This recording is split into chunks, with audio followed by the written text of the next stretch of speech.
네, 뉴질랜드에 IT 직군으로 취업하고 싶으신 분들 이 영상 끝까지 봐주세요.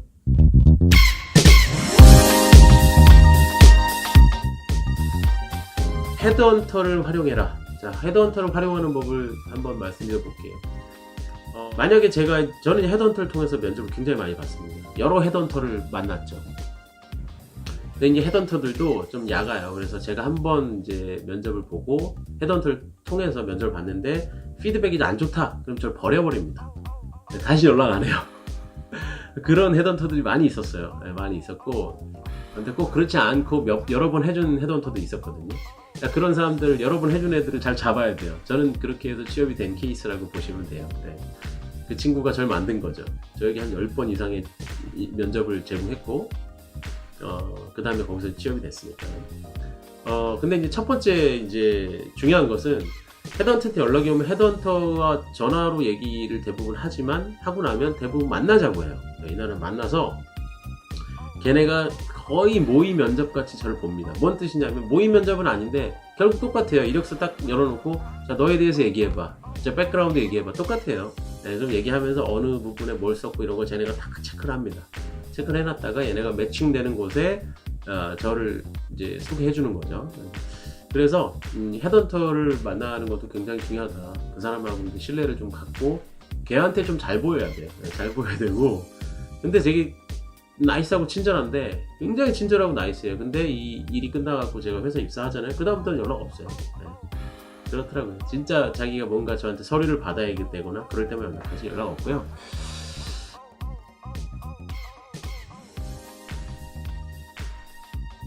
이런 경우가 있었어요. A 업체에다가 지원을 제가 했거든요. A 업체에 지원을 했는데 며칠 후에 답변이 왔어요.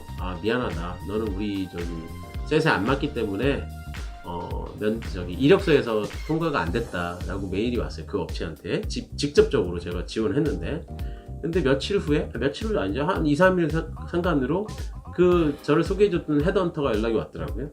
업체가 하나 있는데 한번 해보자. 뭐야? 그랬더니 그 A 업체예요. 똑같은 업체인 거예요. 근데 저는 얘기를 안 했죠. 거기 이력서 떨어졌어라고 얘기는 안 했어요. 뭐 알아서 하겠지. 그런 마음으로 얘기를 안 했는데 지원이 됐대요. 그래가지고 바로 면접 잡아줬어요. 잡아줘가지고 바로 CTO를 만났어요. 그만큼 이제 헤드헌터를 통하면은 약간 인사팀이라든지 이런 걸 좀 지나서 어느 정도 패스트 트랙으로 좀 올라가는 그런 부분이 있는 것 같더라고요. 네, 있는 것 같고, 헤드헌터들이 약간 이 회사의 어떤 그 주요 보직들하고 약간 끈끈하게 커넥션이 많이 있나 봐요. 저를 해줬던 헤드헌터도 그 이후에 한 2번 정도 저희 회사 방문을 하더라고요. 그래서 저희 팀장님도 만나고 가고 막 그러더라고요. 회의도 하고. 네, 그런 부분들이 있었어요. 그래서 제가 직접 지원하는 것도 굉장히 좋은 방법이지만 헤드헌터를 통하는 것도 방법일 수 있다. 헤드헌터가 저희한테 돈 안 받잖아요. 그렇죠?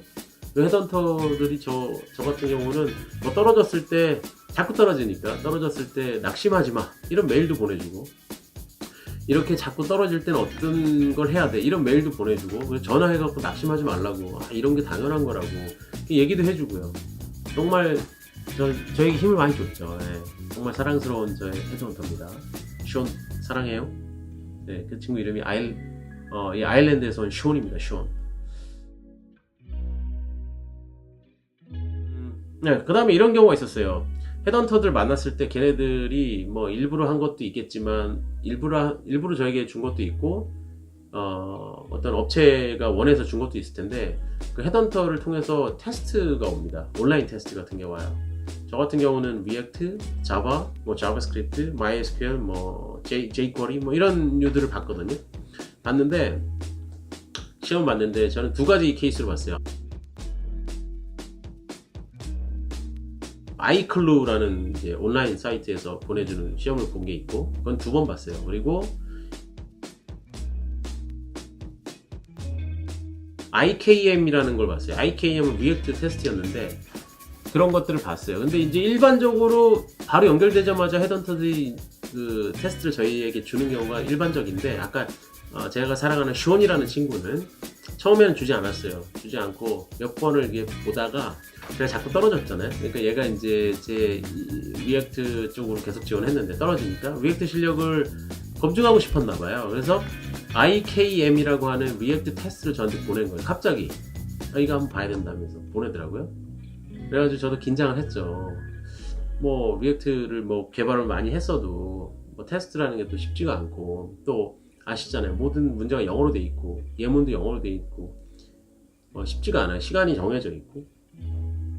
그래가지고 풀었는데 이게 문제 하나당 뭐 몇 분씩이었어요. 그래서 딱딱딱 풀고 바로 넘기고 딱딱 풀고 바로 넘기고 뭐 이런 식이었는데 어떤 스마트 기기들을 총 동원해가지고 랩탑에서 막 컨트롤 Z하거나 뭐 이렇게 하면 다 불법으로 걸린다고 하더라고요. 귀찮으니까, 그런 거 뭐 체크하기 귀찮으니까 옆에 뭐 스마트폰 뭐 다른 컴퓨터 이런 거를 막 준비를 해놓고 딱 해서 시간이 좀 아는 건 찍고 모르는 게 있으면 바로 검색을 해가지고 대충 키워드 검색이라도 하는 거죠. 해가지고 키워드 검색으로 딱 걸리는 것들 딱 봐서 예문에서 막 찍고 해가지고 문제를 쪽쪽 풀었어요. 그래서 잘 풀어가지고 다행스럽게 정말 리액트 시험 답이 그 결과가 잘 나온 거예요. 잘 나오다 보니까 이 친구가 계속 또 지원을 해주더라고요. 그런 경우가 있었어요. 그래서 그런 시험들이 오면은 잘 봐야 된다. 그런 시험 점수가 낮게 나오면 이제 이 친구도 못 믿는 거죠. 걔는 우리 실력을 어떻게 판별할 수가 없잖아요. 그런 테스트에서 결과 안 좋으면 바로 뭐 버려지는 거죠. 그래서 그런 것들도 준비를 많이 하셔야 되고요. 그 다음에 또 하나, 헤드헌터를 활용할 때 또 헤드헌터뿐만 아니라 모든 이제 지원할 때 중요한 부분 중에 하나가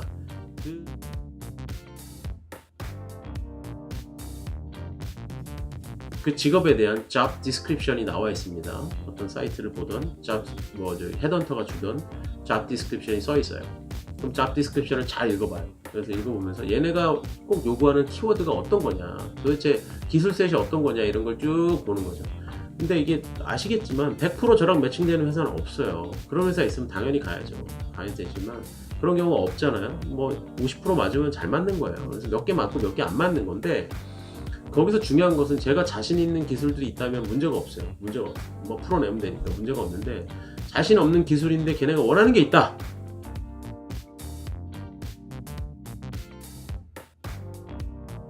면접 날짜가 며칠 여유가 있을 거잖아요. 뭐 바로 지금 가서 봐야 되는 거 아니잖아요. 잡 디스크립션 볼 때만 해도 면접 시간이 며칠 여유가 있는 거니까, 예를 들어서 제가 프론트엔드 리액트를 하는데 그래픽표를 잘 모른다. 근데 이 회사는 그래픽표를 쓰고 있다. 그러면 저는 면접과 제가 지금 잡 디스크립션을 보고 있는 이 상황의 사이에서 그래픽표를 미친 듯이 공부하는 거예요. 뭐 이런 분도 있어요. 미친 듯이 내가 3일 공부한다고 이게 되겠냐? 그렇죠, 안 되죠.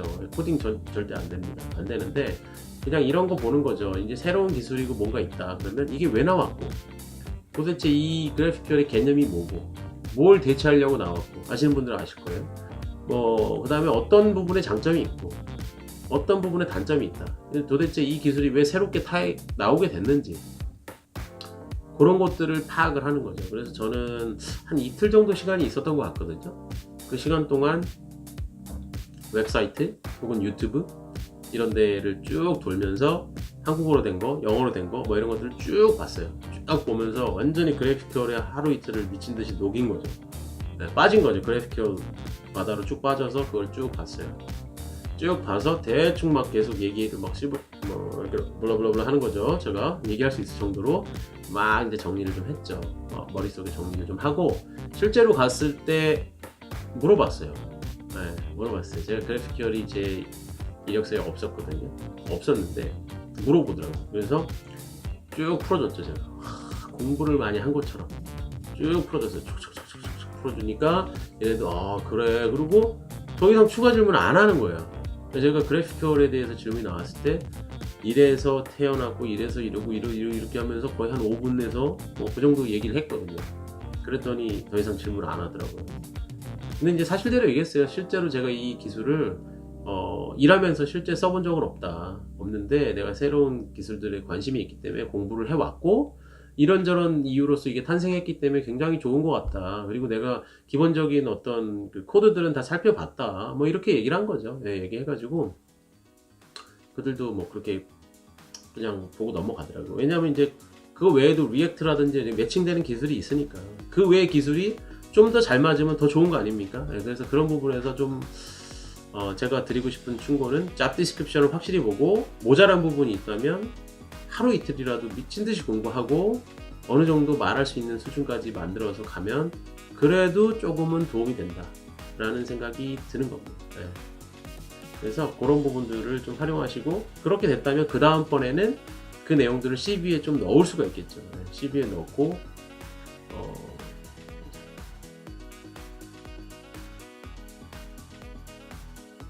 잡 디스크립션에 맞춰서 CV를 약간씩 수정하는 게 좋아요. 여기 PHP 회사인데 내가 자바를 주력으로 막 써놓아도 아무 의미 없잖아요. 그렇죠? 기술세 써놓을 때 자바, PHP를 좀 앞쪽에 써놓고 좀 볼드 처리한다든지 뭐 이런 것들이 좀 필요한 것 같아요. 첫 번째, CV 작성을 잘해야 된다. 이 나라에 맞춰서 해야 된다. 경력에 맞는 길이 도와주는 기관들이 있으니까 거기로 활용해야 된다. 두 번째, 영어 실력은 진짜 중요하다. 개발자, 디자이너 뭐 따지지 않는다. 굉장히 중요하다라는 거고요. 아까 제가 지원 사이트들 말씀드렸죠? 그런 사이트들은 제가 유튜브 비디오 디스크립션에 넣어놓겠습니다. 그걸 활용하셔서 한번 보시고요. 일단 비자 상태 굉장히 중요하다. 워크 비자가 아니면 상당히 일하기가 굉장히 어려워요. 네, 보기 어렵다. 그 다음에 뉴질랜드 현지 경험이 굉장히 중요하다. 레퍼런스가 없기 때문에 되게 어렵다. 그래서 저 같은 경우는 파트타임을 통해서 경험이 쌓였고, 그런 부분들이 실제 제 지금의 회사와 연결이 됐어요. 레퍼런스 책이 됐고요. 네, 다행히 잘 말해 주셔가지고 그렇고, 그 다음에 코딩 테스트 같은 경우는 이제 GitHub을 통하는 경우, 그 다음에 뭐 G 파일로 보내라는 경우, 뭐 이런 것들이 있고, 코딩 테스트에서 나온 어떤 피드백, 그 다음에 면접에서 나온 피드백, 이런 것들을 활용해서 계속 나의 인터뷰 스킬, 그 다음에 나의 어떤 능력을 계속 디벨롭 해야 된다, 이런 내용이고요. 그 다음에 헤드헌터를 잘 만나고 그 사람들을 잘 활용해야 된다. 그 다음에 그 사람들이 주는 테스트, 그 사람들이 요구하는 어떤 것들 잘해줘야 되고, 인터뷰도 잘 봐야 되고. 네. 정말 긴 시간 경력직 개발자, 경력직 디자이너가 어떻게 하면 뉴질랜드에서 직업을 빨리, 조금이라도 빨리 구할 수 있는지 저희가 한번 얘기를 해봤습니다. 여러분들은 어떠셨는지 모르겠어요. 네, 도움이 되셨을 수도 있고, 네, 도움이 안 되셨을 수도 있는데, 제 경험담이니까 좋게 한번 봐주시고, 또 혹시나 추가 정보가 필요하신 분들은 댓글로 남겨주시거나, 댓글에 메일 주소를 주시거나, 혹은 제 메일로 연락을 주시면 제가 좀 더 도와드릴 수 있는 부분들이 있으면 도와드리도록 하겠습니다. 네, 그럼 오늘 영상 시청해주셔서 정말 감사합니다. 감사합니다. 뉴질랜드 인생 루카스였습니다.